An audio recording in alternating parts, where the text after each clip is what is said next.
All right. So I'm going to count it in 3, 2, 1. All right. What's up, everybody? I'm here with Rima Rafeh, finally on my podcast. Yeah, it's been a good minute that I've actually gone to shoot a podcast. I've been kind of busy. On this podcast, I just kind of want you guys to actually see who she is as a person and also as a businesswoman. And of course, she's a really close friend of mine as far as like what I do when it comes to the real estate stuff.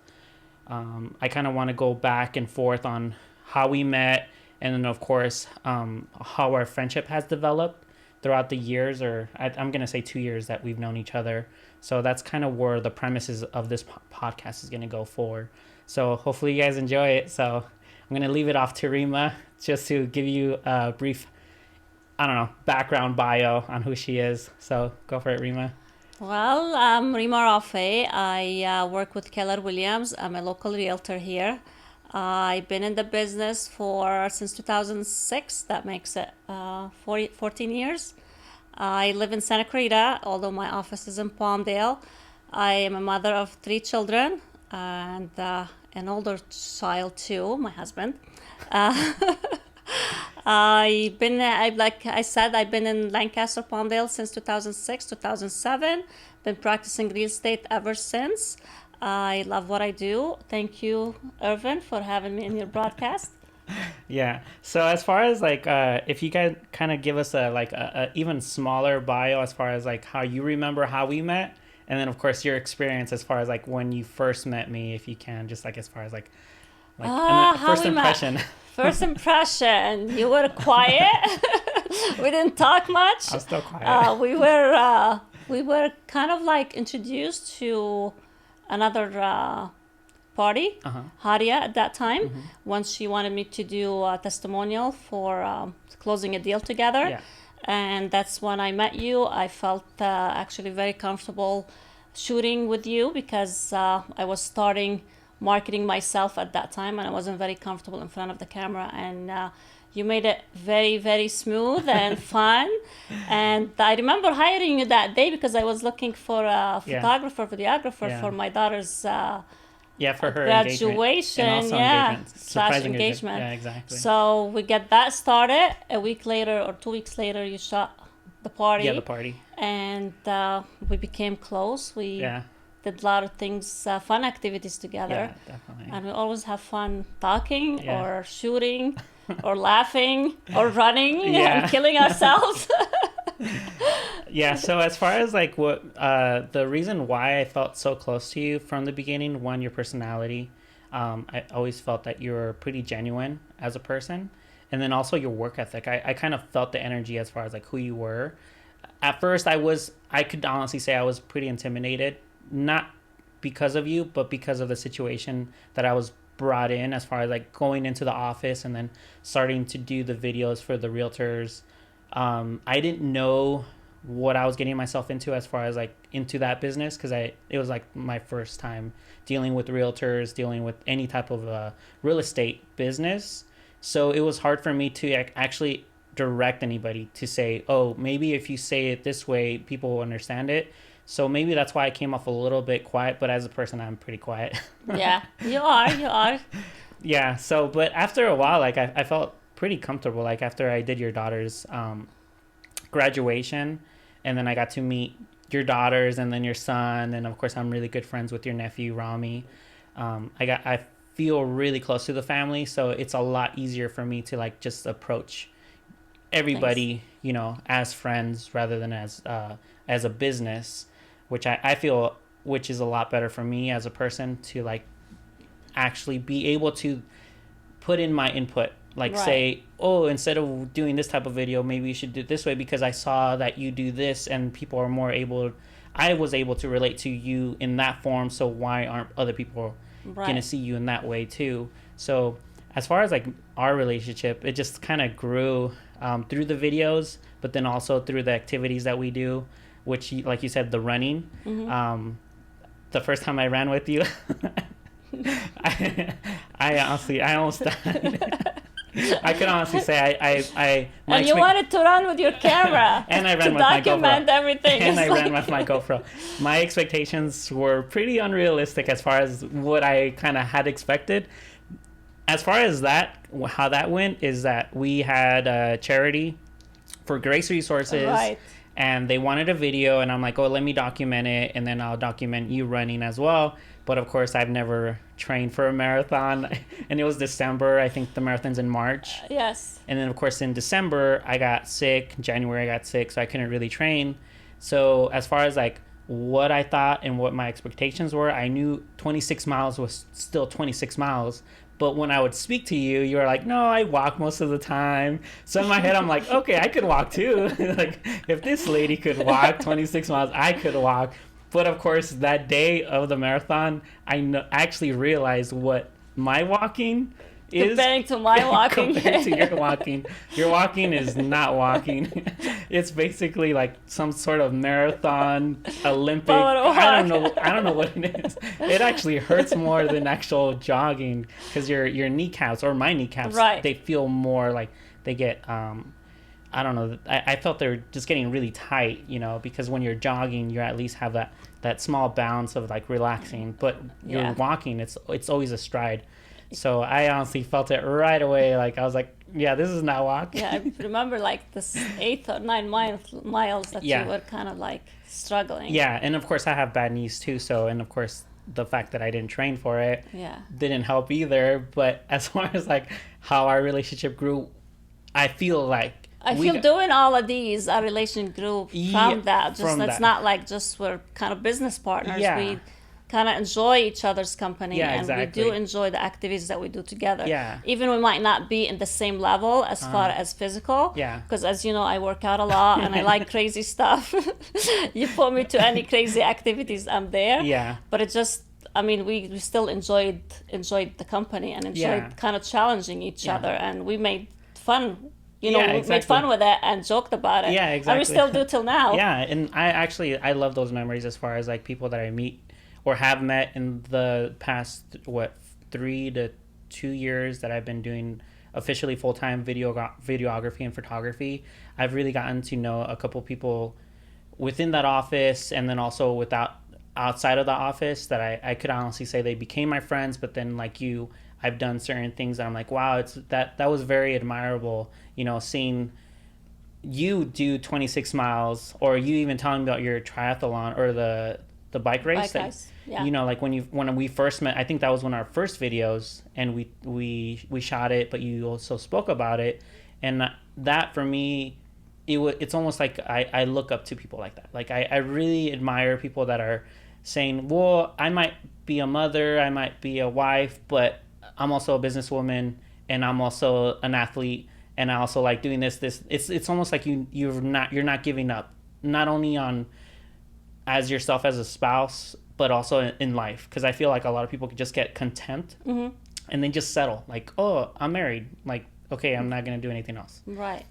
For me, those people are basically, they're just, I don't know, they're just waking up and doing nothing. Right. They're like boring. Like there's no goal to achieve, and I can't. Like when I see myself in my 40s, I don't want to do that. Like I can't see myself sitting and like, oh, I'm home, and then dinner, and then go to sleep, and the same thing the next day. It sounds, I don't know, it sounds horrible. I always tell people you rest when you die. Yeah. And there's so much life that we can live. And people think that when they do, like, things cost money. Mm-hmm. People, they think that anything they do for fun, it has to cost money. And this comes up a lot with a lot of people. It's like, I cannot do this because I don't have money, or I cannot do this because I don't have what you have. Mm-hmm. And you got to remember, a lot of activities that I do doesn't involve too much money. And if you want to enjoy life and enjoy yourself, it's like, for me, I cannot sit still. I have to always find something to do, whether I'm selling real estate, or whether I am working out, or going for a jog, or going for a hike. It always has to be something. And I feel that's what keeps me alive.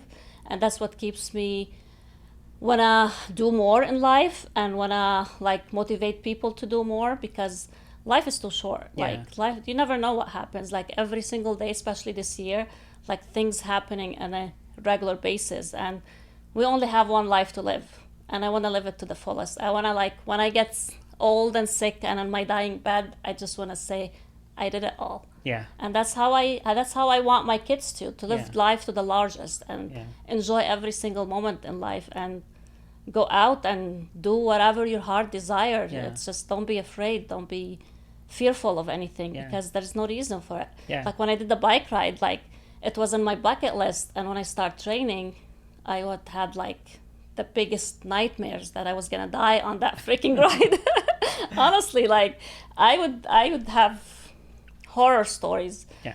And I fell so many times. I have so many scars on my body, but I was so determined to do it, and Yeah. I did it, and it was the most rewarding and most amazing thing I've ever gone through. Yeah. And I decided to do it a second time and a third time. Yeah. And now when I'm riding those roads, I just cry. I cry out of gratitude and Yeah. out of kind of joy of life, like how blessed I am to be physically able to do what I do and what Yeah. I'm like doing. It's an amazing feeling, and it's so hard to describe it to people Yeah. if you're not really living it and Yeah. practicing it. No, I agree. I think after the second marathon we ran last year, people were now asking like, "Hey, why are you doing this?" You know, honestly, in the beginning, it was just more of just because you asked and because I wanted to do it, and I'm overzealous as far as like. I just want to do stuff without thinking, you know, like I just want like, okay, whatever, I didn't train. Right. She said she was going to walk. I'll walk with her. So that was my idea. But this, of course, the second time it was more, okay, I didn't like how I did the year before. I want to get better. Yeah, exactly. Yeah. So it was more of an expectations or personal expectations. But then I also tell people it humbles you, you know, like you really realize, you know, the worth of what water tastes like, you know, the worth of actually resting, you know, the worth of like not being on your phone. So for me, that's kind of what I'm expecting as far as like if I do the marathon again, it really humbles me as far as like as a person, you know, like you realize that we have it so easy, you know, Right. every day we complain, we work a lot, and, you know, we have personal conflicts with, you know, friends, family, but still like those conflicts are a lot smaller when we actually realize when we're like out in the 16th mile and we know we still have to do another 14. Right. You're like they just go away. It doesn't matter. You're just trying to put your foot after the next foot, and you're just trying to figure out like, am I not going to stop or am I going to continue, Right. you know? So I feel like that's where I'm at. And you doubt yourself. You doubt yourself in the process. Like when you see those miles, like you get to the 15th mile and oh shoot, I still have 11 and a half miles to go. Yeah. It's like, how am I going to get there? Yeah. But it's so amazing what your body can do and Yeah. what your mind can do as Yeah. well to get you where you Yeah. need to be. Yeah, and the next day after a marathon, oh my goodness, it feels like a train just hit you. Or the first year that I did it, I don't know how I even went and did I think I had an appointment the following day. Right, And I remember that. it was the most regretful because my whole body was just hurting. And then of course I do the video and the photos and I'm squatting and then I'm trying to make sure that the camera's not moving or it's not shaky. And of course, my whole body is just not. It's not. It's not there. It's not there. So after that, I was like, no, I'm not gonna put any appointments because I already know how it feels, and I don't want to put my body in that much restraint too, because we do have to take care of our bodies, even though if Right. we're kind of doing that stuff. But still, like that was my first experience as far as like doing something like that, which I enjoyed a lot afterwards, not during, because during you're just like, Right. I'm like, I don't care who's yelling. I don't care how many people are saying, keep going. I just want to finish. I'm hungry and I'm thirsty and I'm tired. Everything else But just looking doesn't back, matter. it makes you like proud. Like, Yeah, wow, yeah. like I did it. Like 1% of the population, Yeah. they yeah. rid a marathon. So Yeah, so after a while, like you go back and you start to Mm-hmm. think about that stuff. Like, yeah, what did it mean to me? What did I accomplish? And you know, like you start to reflect, which I honestly did reflect after the first one. And I can honestly say I do want to do it again. Hopefully next year, if we do have the marathon, who knows if we are. But if we don't, you know, like it, you know, like we'll come up with something that, Yeah. you know, that will challenge us as far as like in that aspect of like Right. running or, you know, because actually, we talked about that. yeah. Let's do it, even Yeah. if we don't have the actual LA marathon. Let's, yeah, I do want to do something to challenge myself at least once a year, you know, because 26 miles on your feet, well, we did 5 to 6 hours, and like you're just drinking water or eating oranges, like your body's not accustomed to that. We're not accustomed to that. Sure. Like, and that's what kind of brings me back to like being humbled, like, that the when you're after the marathon, we go out to eat, like that food tastes so delicious because we haven't eaten all day and we've been on our feet and not to mention that beer, that cold beer. Yeah, so I honestly, that's where I'm at when it comes to that kind of achievements. But that's where I feel like I relate to you more because I see where you're at in your life, like being that you're a mother and then you have a family that you have to take care of too. But then you're doing all this other stuff that is extra.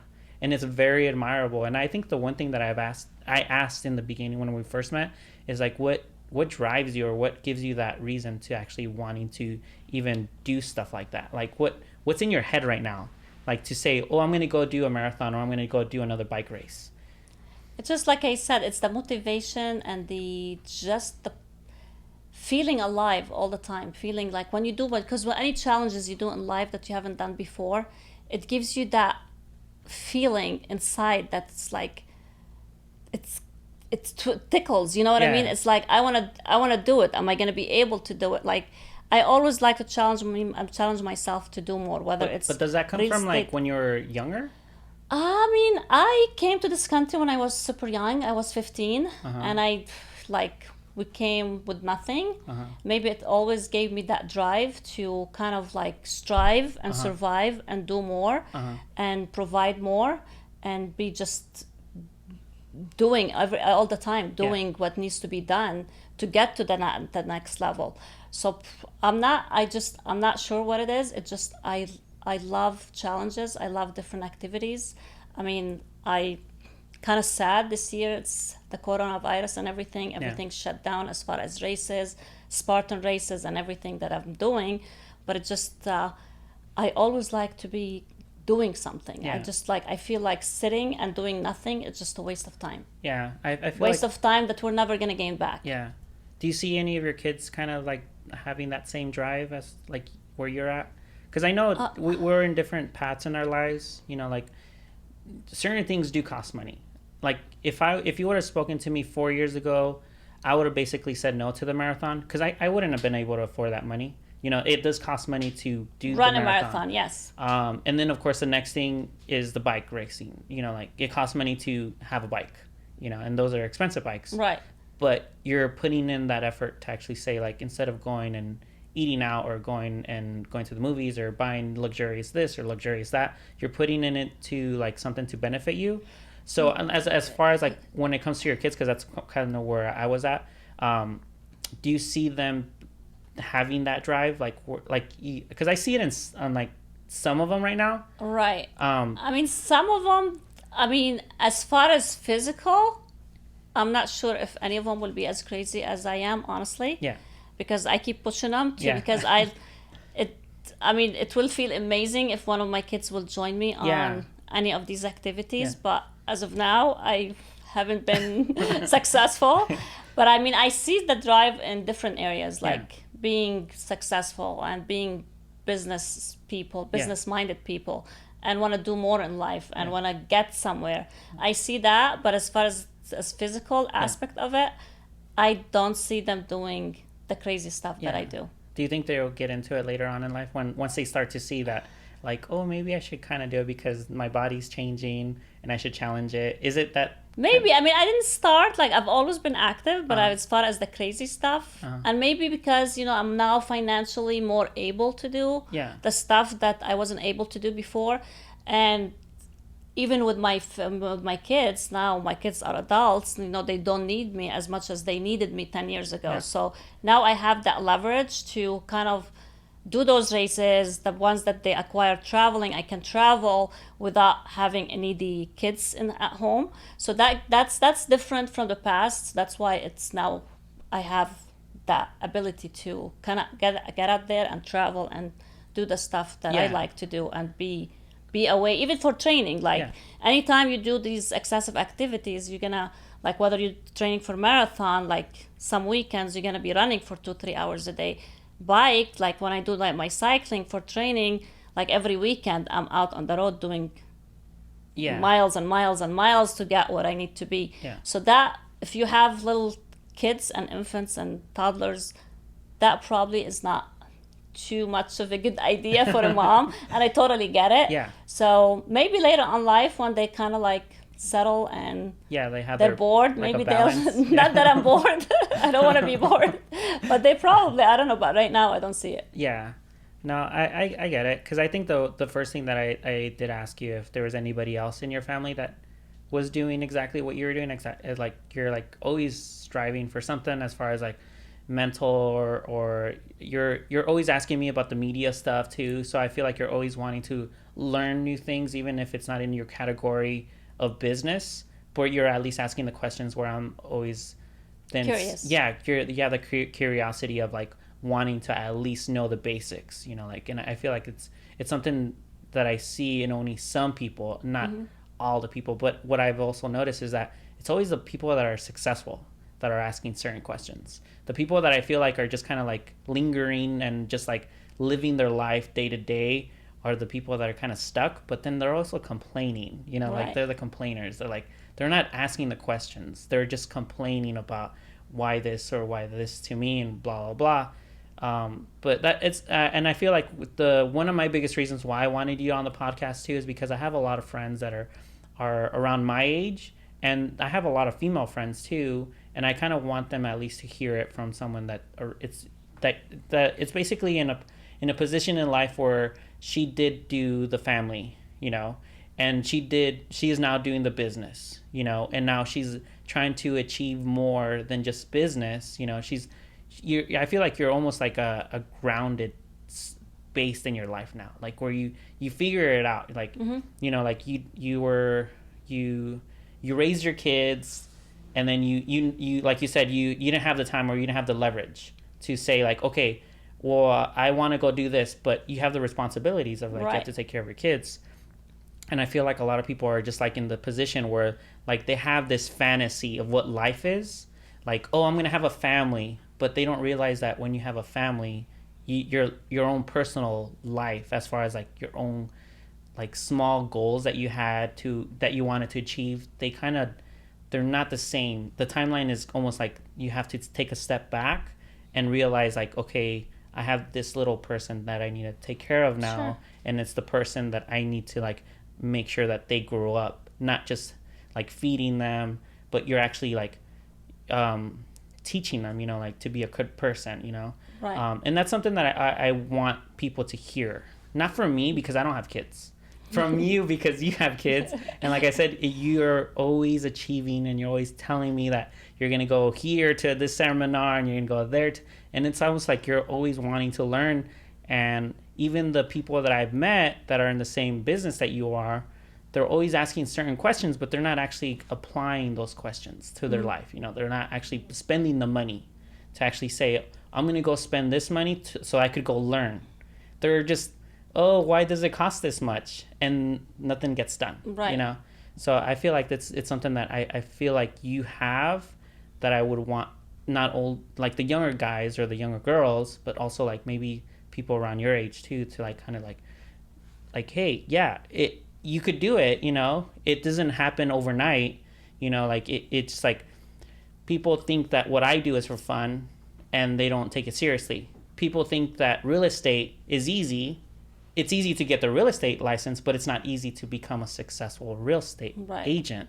So it's one of those things like it's like a conversation that it's good to have, so that people could actually realize that every time that you go do a house, it's not, oh, I'm going to put my sign, now I'm going to sell it. No, there's a process. You know, you went and talked to your client, made sure that you signed the listing agreement, and then you're then talking about the marketing, then you're talking about this, and you're talking pricing. Yeah, the pricing, then you're going to go show it and all this stuff. So it's like, I know that the process is, it's not what people only want to see on the outside. They don't Yeah. see what's inside with everything in life. Like people, they see successful person, they see him now. Yeah. They don't see, like that you said, the story behind it and Yeah. what the timing and what went, you know, from that point to get where they are today. And you know me, I'm a very family person. I mean, my kids mean everything to me.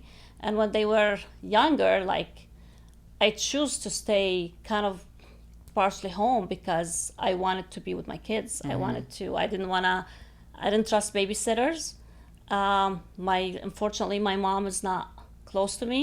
She's across the country, and I did not have any leverage or any help. So I raised all three of my kids, mostly, between me and my husband was working all the time. So I didn't have that leverage for a babysitter, or I go to the mall, they come to the mall with me. I go to fix my hair, they come to fix my hair with me. So it took a lot of time to get what I am today, and I did not get my license to become real estate agent till later on in life, when I was, I don't know, I'm not gonna do the math now, I don't remember how old I was, but it was 14 years ago. So it's just like, it's the steps, everything in timing. Like, whatever you want to do in life, like, set a goal and make sure you reach that goal in the right time. Don't jump, because life is going to give you setbacks. Life is not perfect. And if you set a goal, you might have to stretch that goal for another year or 2 years, just like everything else. As long as you have that vision to get there, that's what you need to focus on. So for me, like, when my kids, like, they were in an age that they did not need as much of me anymore as they used to. Like, they were all in school, like, they get out of school 2-3 o'clock. So I had that half of the day, most of the day, to do the things that I do. That's when I actually started studying for my real estate license and decided to become a real estate agent. So when that happens, like 2 years in, I had college kids, and now they need less of me. So it was kind of a steps to get what I am today. And with real estate, like, now, of course, all my kids are adults, and I still love to spend a lot of time with them, and I still do. But it's just, you have to kind of see where you're at and go from there, day by day, year by year, because you're not gonna, it's not microwave. You have to give yourself the time. You have to forgive yourself if you don't reach that timeline, and just keep pushing all the time. Yeah. And as far as, like, the start of real estate, what were your thoughts, like, as far as, like, becoming a real estate agent in the beginning? Like, I've never heard of anybody say, like, when they were younger, oh, I want to be a real estate agent when I grow up. Well, real estate was never in my Your thoughts, my mind. 2, 1. Sorry about that. So one of our lights went off. So back to the topic, as far as, like, or your thoughts about becoming a real estate agent, the continuation of that. Yeah, so it never crossed my mind to be a real estate agent. I was doing medical billing and collection at doctor's office, and it was a kind of like a desk job, and I hate desk jobs, and I'm not, like, I cannot sit for 8-9 hours a day just on my desk, and I was frustrated with the whole thing, but I was doing it for the income. And one day, actually, I was talking to Haria how I'm not happy where I am, and she's like, why don't you go and get your real estate license? And I'm like, real estate? I don't see myself being a real estate agent. She's like, you know what? Go get your license, and if you don't like it, you don't have to practice. It's not gonna hurt to have your license under your belt. So that's exactly what I did. And at that time, when I was studying for my license, and when I got my license, things were kind of like not easy, but people were selling real estate agents were selling left and right, whether you were experienced, non-experienced. Like, the market was so hot at that time that real estate was just going and people were making money. I'm like, oh my God, I'm gonna get my license and I'm gonna make lots of money. But that wasn't the case, because when I got in, market crashed. And it was kind of like everything was turned upside down for a lot of real estate agents and for a lot of sellers too, because my property dropped big time. And I was doubting myself if I did the right thing, leaving my job and being now real estate with nothing to sell at that time, basically, because that when the foreclosure started and the short sale started, so it was totally different ball game. But I stuck it out, and I actually, every time you start in life, you have somebody to get you there, and I always believe in that. And nobody should ever forget who helped you, who lended you a hand to be where you are today. Because and I hope he hears this podcast. I started actually with a gentleman named Harold Hobson. One time I got my license, I got into the office, and I was so kind of lost. Just like when you send your kid to first day of kindergarten, and they kind of cry and they're lost, they want their mommy. This is exactly like that feeling, like going to the office, like you don't know what to do, like everything is new to you, all new faces. And like I said, there's this gentleman, he's like, how can I help you? And I said, I just got my license, I'm lost. I basically told him I'm lost, like I have no idea what to do and what I'm doing. It's like, oh, don't worry. He pulled the chair, and you know the cubicles in our office, how they look like. And he's like, sit next to me. And that moment kind of like where my real estate career started, I would say. Not when I got my license, because if it wasn't for him, I would have probably packed my bags and just left home and got a job. But he was, I think, 3-4 years into the business. He knew what he was doing. He was doing some business. We ended up actually partnering up together for 3-4 years.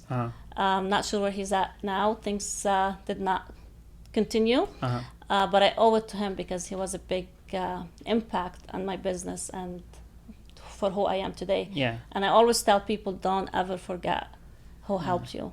Yeah, and as far as like that process, as far as like that action, as far as like what he took, because every time I go to your office, or every time that I don't see you for maybe a couple weeks, and then I go back to the office, there's a new face.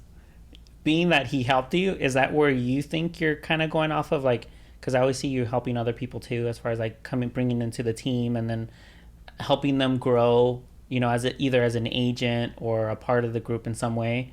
Do you feel like that's where you got it from, as far as like? Of course, yeah. Like I said, I mean, we all need help. Like baby, like you need to guide them where to go and what to do when they're newborn and when they're toddlers. And with any business, like I'm sure for you too, like when you started, like you didn't know what you were doing. You don't know as much as you do today. And I'm not sure what happened with you and how you started, but I mean, I started with someone, and I cannot take that away from him. And I want like people to always remember, like if somebody helped you somehow, some way, and made a difference in your life, don't ever take that for granted. No matter where they are in life right now. Even and no matter what happened during that journey, just remember that person that was there for you and lent you a hand at one point. Yeah. No, that's awesome. No, I definitely agree. Me personally, I kind of did it by myself, but it was a lot different for me. It was more for fun. I did this for fun, so their expectations weren't as like you had a family to feed, and you had to bring in that income. Me, I was like, I was just doing it for fun. I'm gonna go take pictures of my friends. I was in the band, take pictures of the band. If the pictures were blurry, if the pictures looked gross, it didn't matter. I was learning though, but it was a different process. So I didn't really need someone to actually say, hey, you're doing this wrong or you're doing that wrong. Now I do have friends now that I reach out to that it's not more of they're teaching me. It's almost of a conversation that we have together. And then ask them like, hey, why do you do this? Is it an easier way, or is it because it's an easier process, either shooting or doing the editing process? But it's more of that conversation. I'm pretty sure you as a realtor have other realtors that come to you. It's who you surround yourself with too. Like if you want to grow, like now, like I help a lot of people, but like you said, I mean, now you just kind of ask your colleague and some people who you like their work, or you're impressed by their work, like what they're doing and how they're doing it. And same thing with us as realtor. And I think with any business, like if you want to grow and you want to be better, you have to surround yourself actually with better people, people who's gonna like take you to a higher level in life. And don't be scared of that, because that's what you need to get to where you want to be and grow in life with anything you do. Yeah, I remember when we first met too, and I was gonna do Amanda's graduation.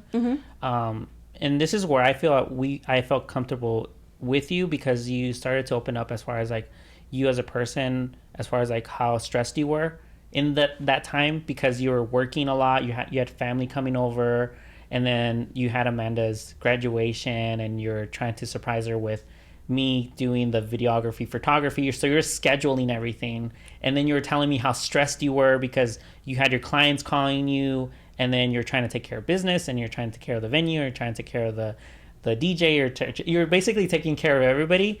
And then I remember you were telling me I honestly just wanted to stay in my room and not go anywhere, you know. Like, so I felt like because you were so genuine as far as like you opened up that way, I felt like, wow, this like, and there goes that light again. One. All right, sorry about that. The light went off again. Technical difficulties.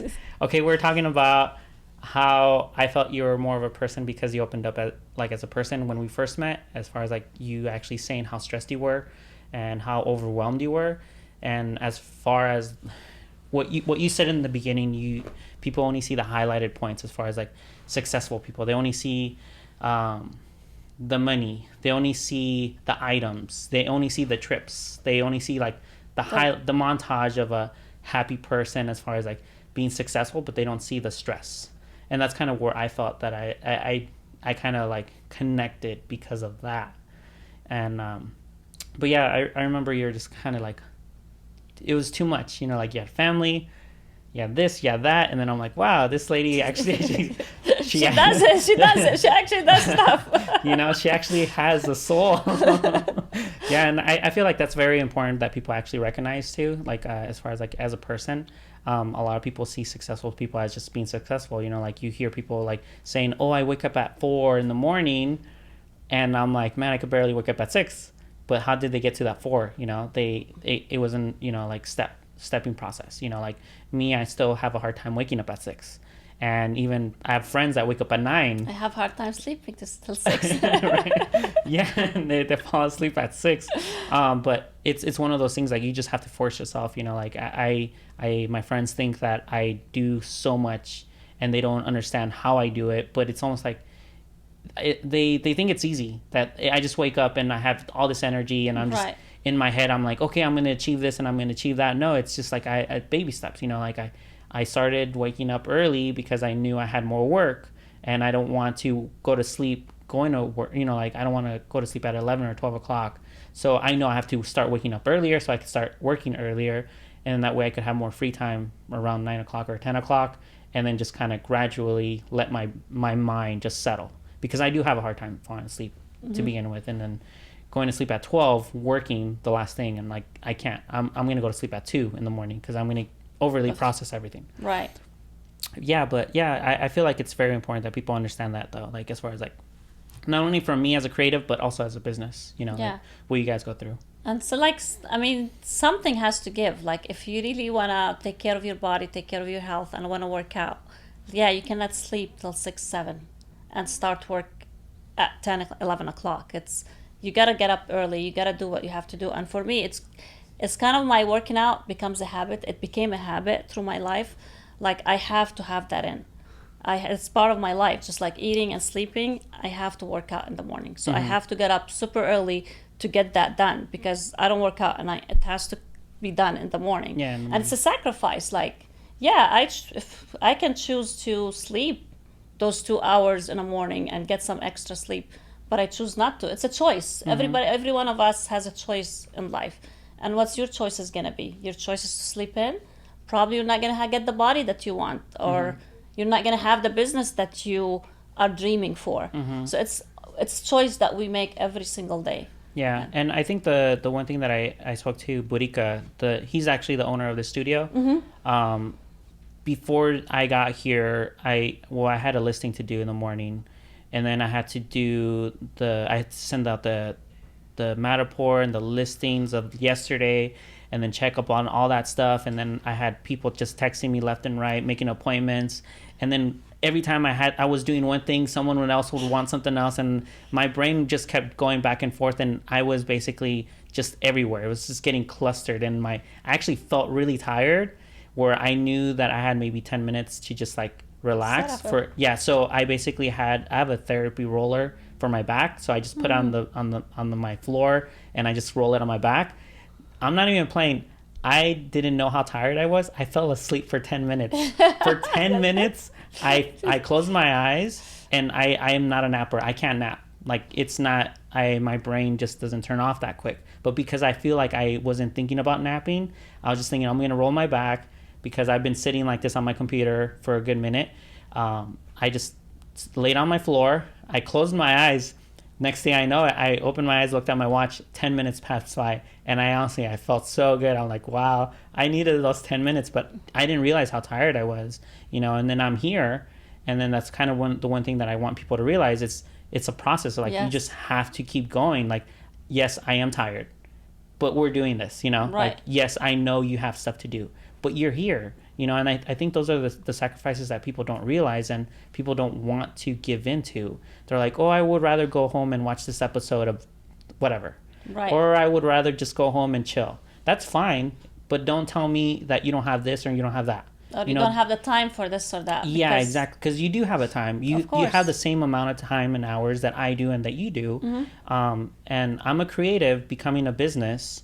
And for me in the beginning, it was hard for me to recognize that, just because what was the one thing that I remember I would tell you, I don't like money. Not that I don't like money because I don't like spending the money, but I just didn't like the fact that my craft or my hobby was becoming a business, That's the money. and that was going to become an actual work. Mm-hmm. That was my fear as far as like where I was at. But now that I'm actually leveraging and learning from what you guys do as realtors, like you leverage your work to Vic, or you leverage your stuff to Danny or your other assistants, that's where I start to notice, like, okay, she could still do what she wants to do, and she just needs to organize it and manage it. Right. And I feel like that's something that. But again, it's like going back, you have to get yourself to that point. Mm-hmm. It's not microwavable.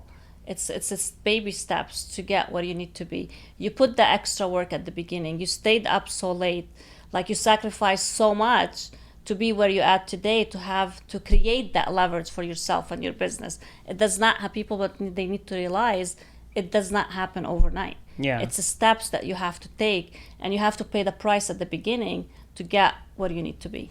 Yeah, and I feel like a lot of creatives don't understand that yet.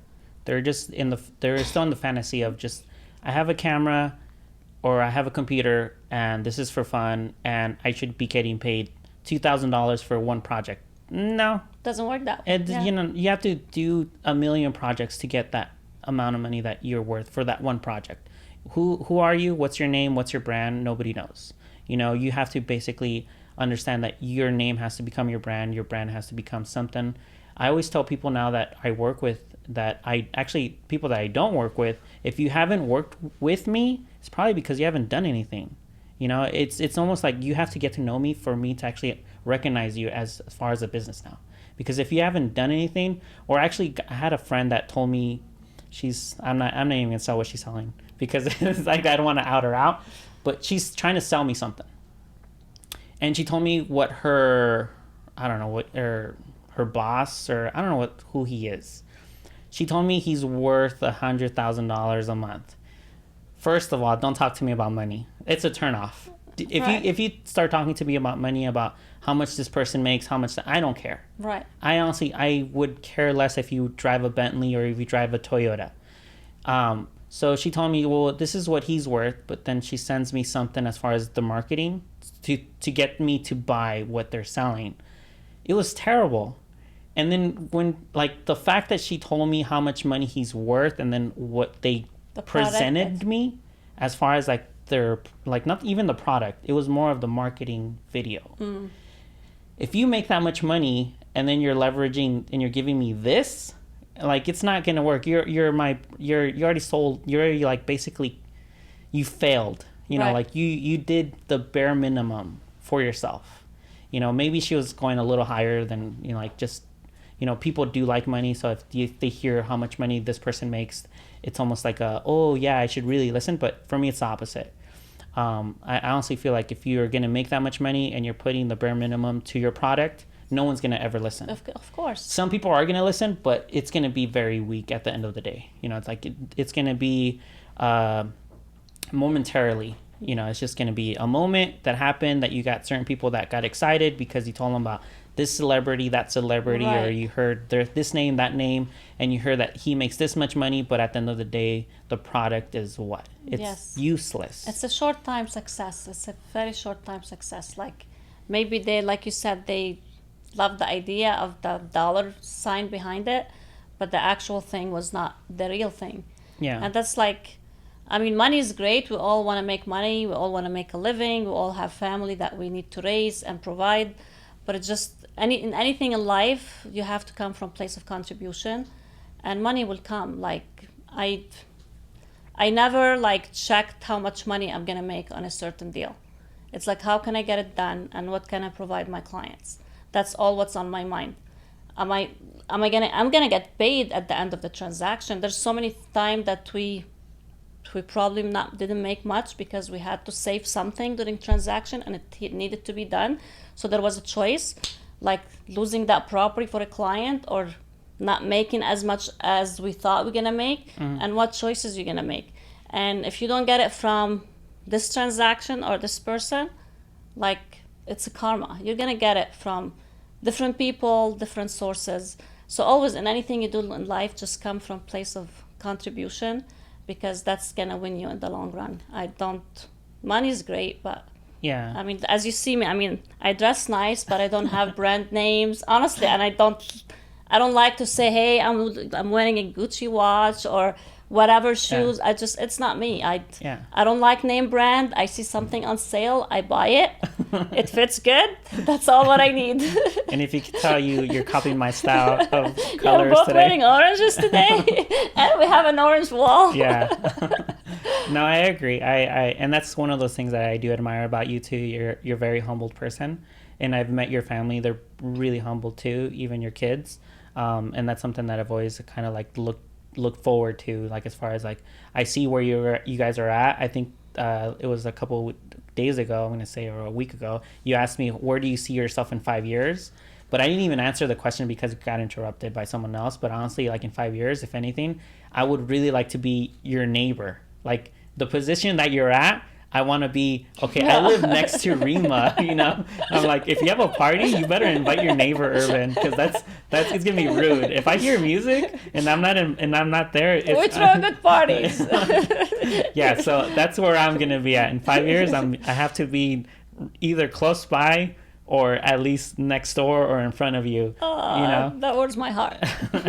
Yeah, so I honestly, like, I feel like my success as far as like where I'm at right now, it's still building and growing, and I'm trying to grow it where I'm trying to help out my friends too, and I do get it from you too. Like I see how much you help your nephew Danny, or you help Vic out, like as far as like communication wise, or as far as like what they could do to leverage themselves to be themselves and grow themselves as a realtor or as a business, you know. So that's what I'm trying to do with my team, you know, like but it's influential, you know, like I get it from people like you, you know, like I see, like I said, the first marathon, my expectations were unrealistic, you know, but I finished, Right. you know, like that was, at the end of the day, we got it done, you know, and that's kind of where I'm in my life. That's where I'm striving for. I'm like, I don't care how slow I'm Just get it going. done. I'm just gonna keep going, you know, like no matter how tired or no matter how stressful the situation could be or become, like okay, let's see what we could do to get it done, and that's it. Right. That's where I'm at now. But that's because I've seen it and I've kind of noticed what you guys do. And it's like I said, you guys ask the right questions. You guys never complain about this and that. You guys are like, okay, how could we fix it? And that's how we're going to fix it, you know? It's never, oh, because this person has this person or that person has that person, or because they grew up with this or they grew up with that, that's why they're where they're at. No. No. Yeah, it's nothing like that. It's always, like I said, it's the questions that you guys ask. What do we need to do? What do we need to do to grow? What do we need to market ourselves better? It's the simple questions, but the right questions. Right. And I always feel like it's something that I'm kind of like getting stuck in my head now. Like every time I hear you guys talk, every time I hear you guys do something new, I'm like, they're adapting. They're growing, not with what they have or what they're used to, because I do notice a lot of realtors that I've worked with in the past, they've always kind of giving me the runaround. Why do you charge so much? Why do I need to pay you this? Or why do you spend so much time at a house? Because they're coming from, I was doing it from my cell phone. You know, like they did it from the cell Right. phone, so that's kind of what they're expecting. But they're also expecting Hollywood from me, you know, at a price that this is not realistic, Yes. you know.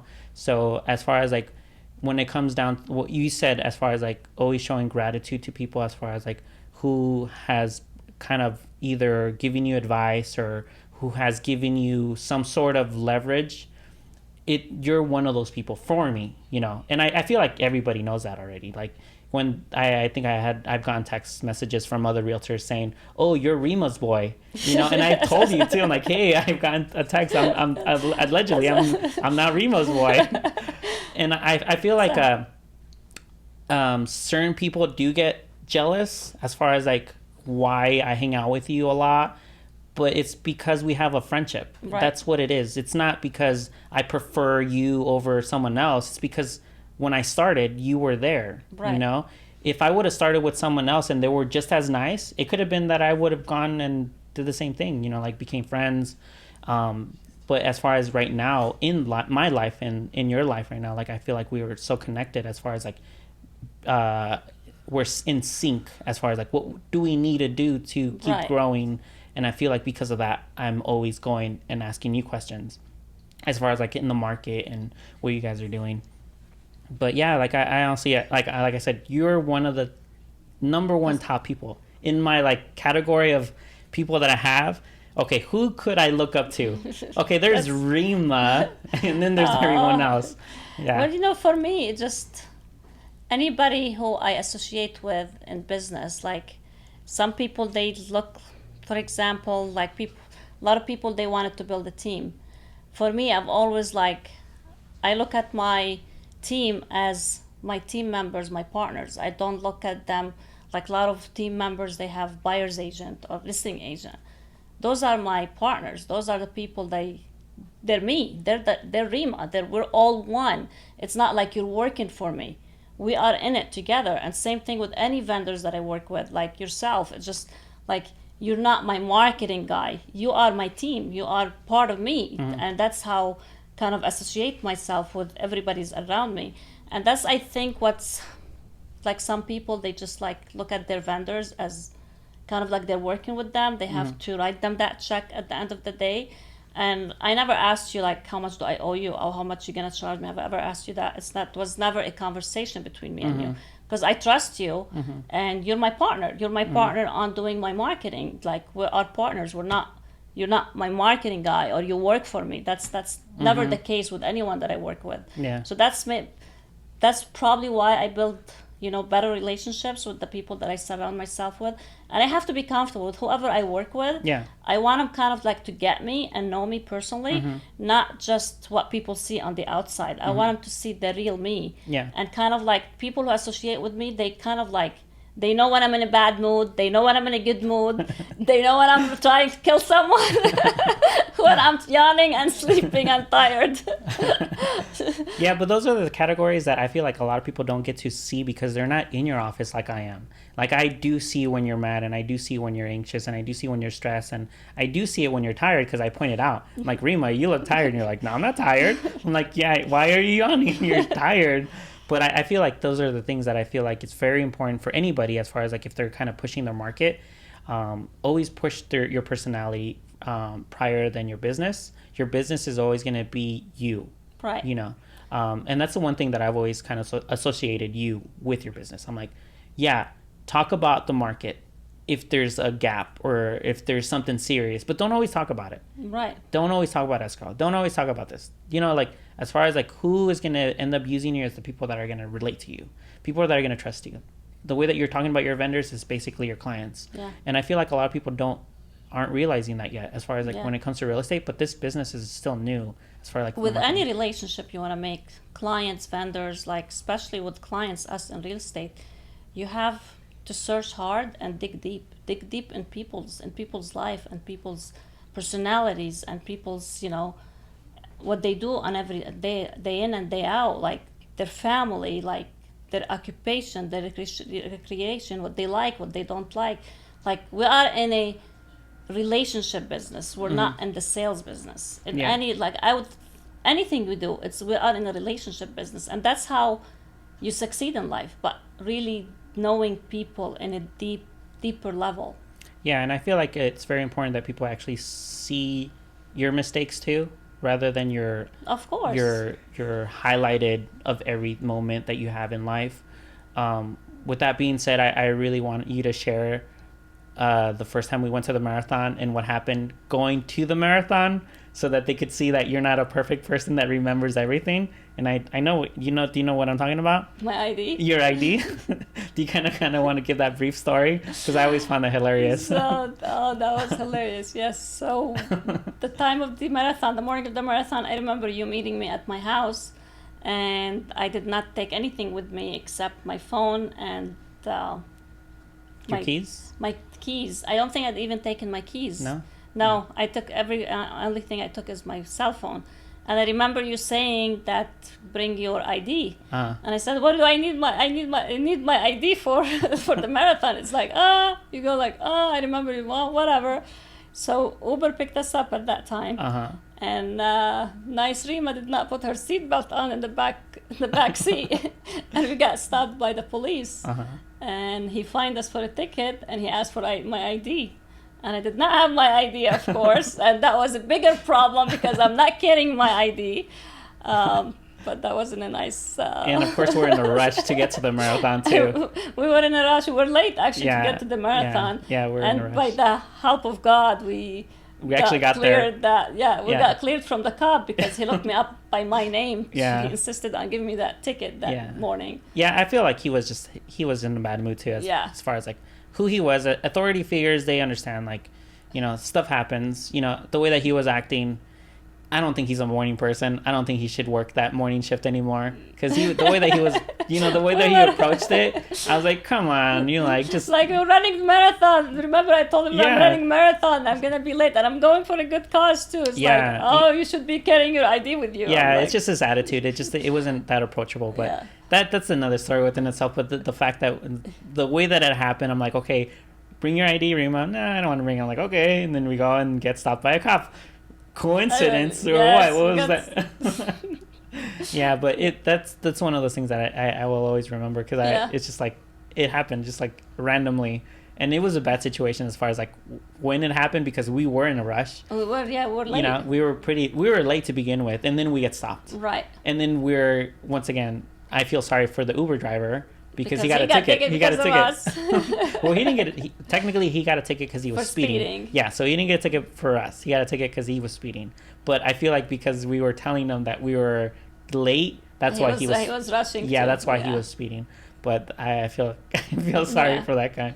I hope you gave him a big tip. I don't remember that day. Yeah, it was like 2 years ago. So yeah, that must have been a very expensive. Ticket. Ticket too, because speeding, like, oof, it's not good. Yeah, so nobody's perfect. We all make mistakes. We all mess up. Yeah. We're human. We're human. Like I said, people look at people from outside. Oh, they're perfect. Nobody's perfect. Yeah, but those are the things that I feel like people don't see because they're not around you. They see what they see on social media, but they don't really get to actually communicate like one-on-one. And I know you don't have the time to like talk to the whole world and so that they get to know you, but at least use the platforms like this. Mm-hmm. That's the one thing that I'm starting to realize that this podcasting is so that I could interview or talk to people that I enjoy talking to in general, or if not, I admire or I look up to or I inspire to be one day. And then maybe hopefully there's someone out there listening not wanting to become a realtor, but at least understanding like, she might have money, but it took her the time. Right. And there was a process, and it wasn't just because of this and this. And for me, for people who follows me on social media, I'm not the type of person to put drama out there. Yeah. And put sad stuff. I always like to be positive and put positive stuff, happy moments, happy videos. And probably people, they see that and it's like, she has happy, perfect life all the time, because they don't see the other part. Mm-hmm. But that's part of me that I don't want to bring that drama or that sadness to people's life. I want them to kind of, when they look at my social media, they're always laughing, cheering, and have a smile on their faces and their heart. Yeah. Yeah. So I'm hoping by next year, if the market is better, I'm hoping to buy my first house next year. So officially, I haven't said who I'm going to use as an agent. And the only reason I'm bringing this up is because your nephew always brings this up. And I always tell him, because he always tells me, like, I already know who you're going to use. I already know who you're going to use. Everybody says, I already know who you're going to use. I'm like, okay, this is what I'm going to do. I'm going to put everyone's name in a hat, or I'm going to put a wheel of fortune with everybody's name, and I'm just going to put the people that I like the most, and that's it. Because it's always like the conflict of like, oh, we already know who you're going to use. I'm like, I don't know. Maybe I'll get my license and I'll buy it myself, you know? At my own home. You know, I'll just go through the process myself. I'll just get a TC and then just have her do the paperwork. And then just like, that's it. I'm getting my license to get my own house. Right? Yeah, because I feel like that's the one topic I get asked a lot when it comes to like when your name is associated with me. They're like, oh, we already know who you're going to use. Like, no, you don't know who. Like, maybe you have the house. Right. And, you know, like, I already know who they are. So who knows? Like, if you have a nice house and it's the price that I want, it's the location that I want, why not? Like, you could just be my agent if I trust you, though. Like, and if I'm talking to you, more than likely that I'm going to trust you, because if I'm not talking to you, then it's more than likely that I don't even know you. And I feel like that's the one thing, the benefits that a lot of the agents that do talk to me, they usually get more from me. The people that just use me just for my business is fine. And I'm fine with that. Like, I don't need to become friends with everybody. But as far as like when I talk to the people that they use or that have used me, I feel like I'm growing with them, and then I'm also using them to grow my business because I'm doing the marketing, and then they see it, and then it's almost like win-win situation. Yeah, it's a win-win situation too. But yeah, it's always the fact I'm like, whoa, you're gonna use Rima, and Rima like, okay, like everything's Rima now. But it's fine. Like I get it. Like I'm always at your office and I'm always hanging out with your kids. Right. And you know, like they just see the association. Like, yeah, but she always gives me a lot of business. You know, it's like half of the time I'm with her because it's because of business. You know, and luckily we get along really well, and I get along really well with your kids, that you'll see me at her house or you'll see me at an event. Right. You know, it's not always just business. Because you've done my daughter's graduation / engagement. You've done engagement photos. The engagement photos. And then the bridal shower. The bridal shower, yeah. So, and then of course, I know, I said no to the last one. Sarah wanted me to do her party, but she said that the last minute though. Right, yes. So that's the reason why I said no, because she invited me. Yeah. So she's like, oh, come to my party.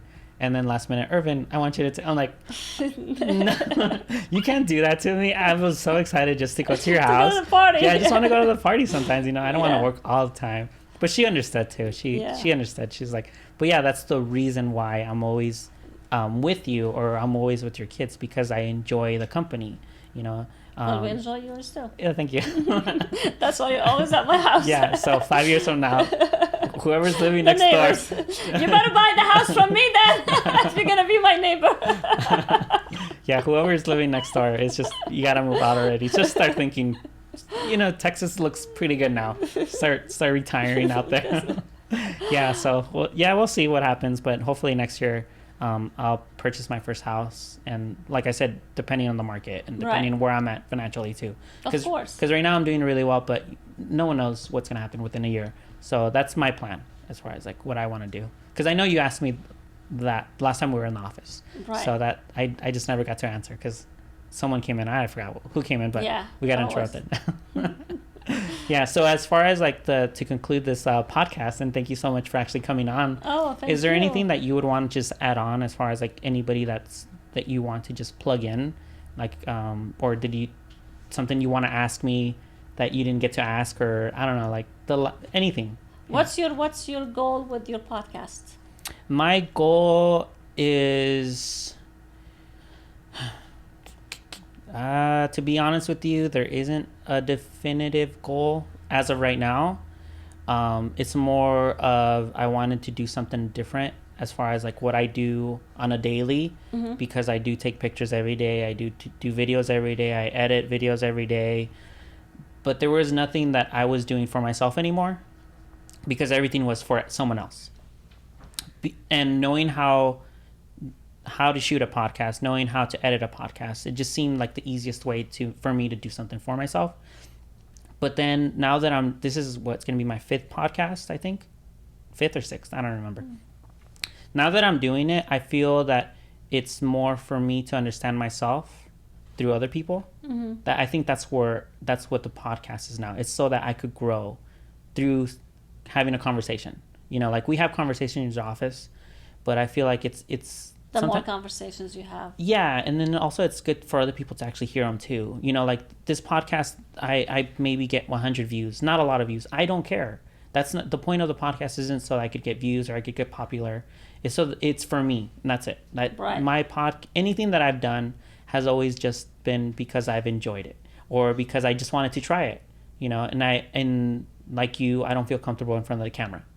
You know, like you, I feel uncomfortable talking about or even having any type of conversation in front of a camera because there are times that I do mumble or I forget what I'm going to say and I slow down and I know I look down. Oh, is that normal? Yeah.